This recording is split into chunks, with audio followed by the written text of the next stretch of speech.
നമസ്കാരം, ഞാൻ അർജുൻ അദ്വൈത്. റേഡിയോ സാരംഗിയിലേക്ക് നിങ്ങൾക്ക് ഏവർക്കും സ്വാഗതം. അഥവാ ആർട്ടിഫിഷ്യൽ ഇന്റലിജൻസ് ഇന്ന് നമ്മുടെ ജീവിതത്തിൽ ഒഴിച്ചുകൂടാൻ കഴിയാത്ത ഒരു ഭാഗമായി മാറിക്കഴിഞ്ഞു. അതിൻ്റെ ഒരു പ്രധാന കാരണം എത്ര പാടുള്ള ജോലികളും വളരെ നിമിഷ നേരങ്ങൾ കൊണ്ട് തന്നെ ചെയ്തു തീർക്കാൻ എക്ക് സാധിക്കും. വളരെ അനുസരണയുള്ള ഇന്റലിജന്റായ ഒരു കുട്ടിയാണ്. നമ്മൾ എന്താണോ ചോദിക്കുന്നത് അതിനുള്ള ഉത്തരം കൃത്യമായി തന്നെ നമുക്ക് പറഞ്ഞു തരും. ലോകത്തിന് വലിയ മാറ്റങ്ങൾ ചെറുതൊന്നുമല്ല. Virtual assistant, image reconstruction, automation in vehicle, അങ്ങനെ പലതും. അങ്ങനെ ഒരുപാട് ടെക്നോളജികളാണ് മൂലം നമുക്ക് കിട്ടിയിട്ടുള്ളത്. ഒരുപാട് നല്ല മാറ്റങ്ങൾ കൊണ്ടുവരാനും എക്ക് സാധിച്ചിട്ടുണ്ട്. അതായത് കംപ്ലീറ്റ്ലി കൺട്രോൾഡ് ആയിട്ടുള്ള റോബോട്ടിക് സർജറികൾ, ഡ്രൈവർ പോലും ആവശ്യമില്ലാതെ സ്വന്തമായി ഡ്രൈവ് ചെയ്യാൻ സാധിക്കുന്ന കാറുകൾ, റോബോട്ടുകൾ, അങ്ങനെ പലതും. പക്ഷേ ഒരു നല്ല കുട്ടി മാത്രമല്ല, ഒരു ചീത്ത കുട്ടിയും കൂടെയാണ്. ഒരുപാട് തെറ്റായ കാര്യങ്ങൾക്ക് എന്ന് ഉപയോഗിക്കുന്നുണ്ട്.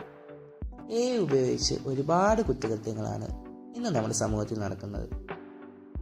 ഉപയോഗിച്ച് ക്രിയേറ്റ് ചെയ്ത വോയിസ് മെസ്സേജുകൾ അയക്കുക, ഇമേജ് ഉപയോഗിച്ച് ഒരാൾക്ക് വീഡിയോ കോൾ ചെയ്യുക, അങ്ങനെ പലതും. ഇതിനെക്കുറിച്ച് നിങ്ങളോട് സംസാരിക്കാൻ അർജുൻ വരുന്നതായിരിക്കും.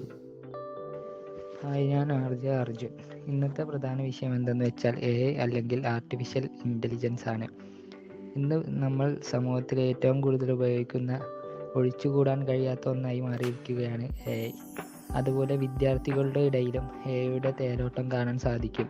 ചുരുക്കം പറയുവാണെങ്കിൽ, നമ്മൾ വാട്സപ്പിൽ സന്ദേശങ്ങൾ അയക്കുമ്പോൾ ആദ്യത്തെ 2 അക്ഷരം ടൈപ്പ് ചെയ്യുമ്പോൾ തന്നെ എന്താണോ ഉദ്ദേശിച്ചത് അതുതന്നെ യുടെ സഹായത്തോടെ മാറുന്ന. ഉദാഹരണത്തിന് പറയുകയാണെങ്കിൽ, മലയാളം ടൈപ്പ് ചെയ്താൽ ഇംഗ്ലീഷായി മാറുന്നതും ഇംഗ്ലീഷ് ടൈപ്പ് ചെയ്യുമ്പോൾ മലയാളമായി മാറുന്നതും, അതുപോലെ വിരൽത്തുമ്പ് കൊണ്ട് ലോകത്തിൻ്റെ നാനാഭാഗങ്ങളെക്കുറിച്ച് അറിയാൻ സാധിക്കുന്നതെല്ലാം യുടെ ഒരു വരവോട് കൂടിയാണ്. അതുപോലെ യുടെ വരവോടുകൂടി ടെക്നോളജി വളരെ ഉയരത്തിലാണ് ഇപ്പോൾ നിൽക്കുന്നത്. നമ്മൾ നിത്യം ഉപയോഗിക്കുന്ന ഇൻസ്റ്റാഗ്രാം റീൽസുകളിലും പരസ്യങ്ങളിലും കാണാൻ കഴിയുന്നതാണ് യുടെ ഉപയോഗവും അധിഷ്ഠിതമായ പഠനങ്ങളുമെല്ലാം. ഇനിയുള്ള തലമുറകൾക്ക് യുടെ സഹായമില്ലാതെ ജീവിക്കാൻ കഴിയാത്ത സാഹചര്യത്തിൽ എത്തിക്കഴിഞ്ഞിരിക്കുന്നു. എന്നത് ഒരു അനുസരണയുള്ള കുട്ടിയാണ്. കാരണം എന്താണോ നമ്മൾ ആവശ്യപ്പെടുന്നത് അതുതന്നെ തിരിച്ചു തരുന്ന ഒരു അനുസരണയോട് കൂടിയ കുട്ടിയാണ് നല്ല രീതിയിൽ ഉപയോഗിക്കുന്നവരുമുണ്ട്, തെറ്റായ രീതിയിൽ ഉപയോഗിക്കുന്നവരുമുണ്ട്. മനുഷ്യനിർമ്മിതമായ കൃത്രിമ ബുദ്ധിയാണ് നല്ല രീതിയിൽ ഉപയോഗിച്ച് വരുമാന മാർഗം ഉണ്ടാക്കുന്നവരും അതിലൂടെ ജീവിക്കുന്നവരും നിരവധിയായ ആളുകൾ നമ്മുടെ സമൂഹത്തിലുണ്ട്. എന്നാൽ അത് തെറ്റായ രീതിയിൽ ദുരുപയോഗം ചെയ്ത് നാടിന് ആപത്തായ രീതിയിൽ ഉപയോഗിക്കുന്നവരും നമുക്ക് ചുറ്റുമുണ്ട്. കുറിച്ചുള്ള അർജുൻ്റെ അഭിപ്രായത്തെ കുറിച്ച് നമ്മൾ കേട്ടു. ഇനി നമുക്ക് അനിനെ കൊണ്ടായ അനുഭവത്തെ പറ്റി കേട്ടാലോ. ഹായ് ഫ്രണ്ട്സ്, അഥവാ ആർട്ടിഫിഷ്യൽ ഇൻ്റലിജൻസ് എൻ്റെ ജീവിതത്തിൽ എത്തിയതിനെ കുറിച്ചുള്ള ഒരു പേഴ്സണൽ എക്സ്പീരിയൻസ് ഞാൻ നിങ്ങളടുത്ത് ഷെയർ ചെയ്യാം. ക്ലാസ്സിൽ ആദ്യമായിട്ട് സെമിനാർ പ്രസൻറ്റ് ചെയ്യാൻ പറഞ്ഞൊരു ദിവസമായിരുന്നു അത്. സെമിനാർ എങ്ങനെ ചെയ്യണം എന്നതിനെക്കുറിച്ച് എനിക്ക് വലിയ അറിവൊന്നും ഉണ്ടായിരുന്നില്ല. അങ്ങനെ ഇരിക്കുകയാണ് ഞാൻ എൻ്റെ സുഹൃത്തിനോട് എൻ്റെ ഈ സംശയം പറഞ്ഞു. കുറച്ച് സമയത്തിനുള്ളിൽ തന്നെ വളരെ കൃത്യമായി എങ്ങനെ ഒരു സെമിനാർ പ്രസൻറ്റ് ചെയ്യാം എന്ന രീതി അവൾ എനിക്ക് വാട്സപ്പിലൂടെ സെൻഡ് ചെയ്തു തന്നു. ഞാൻ വളരെ അത്ഭുതത്തോടെ അവളോട് ചോദിച്ചു, ഇത്ര കൃത്യമായി, അതും ഇത്ര പെട്ടെന്ന് തന്നെ ഇതിനെക്കുറിച്ച് നിനക്ക് എവിടെ നിന്നാണ് അറിവ് കിട്ടിയെന്ന്.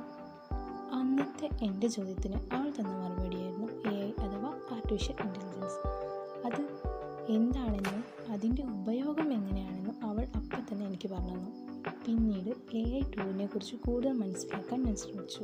അപ്പോഴാണ് എനിക്ക് എന്നതൊരു നിർമ്മിത ബുദ്ധിയാണെന്നും അത് എന്നെ പഠനപരമായ രീതിയിലും മറ്റെല്ലാ തരത്തിലും എനിക്ക് വളരെയധികം ഉപകാരപ്രദമായൊരു ടൂളാകുമെന്ന് ഞാൻ മനസ്സിലാക്കുന്നത്. ഇതറിഞ്ഞതിന് ശേഷം എൻ്റെ പല പഠന കാര്യങ്ങൾക്കും സഹായത്തിനായി ടൂൾ ഉപയോഗിക്കാൻ ഞാൻ ശ്രമിച്ചു.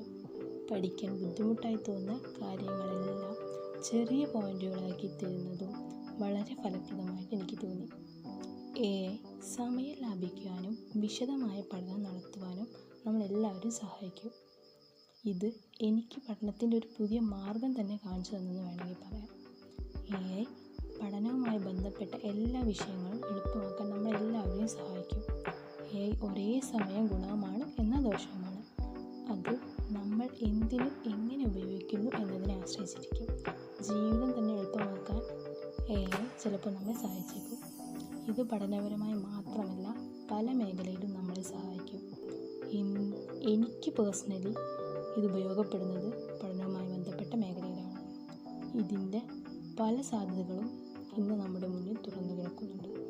എന്തിനു പറയണം, AI കാരണം ജോലി വരെ നഷ്ടപ്പെട്ടവർ നമ്മുടെ ലോകത്തില്ലേ.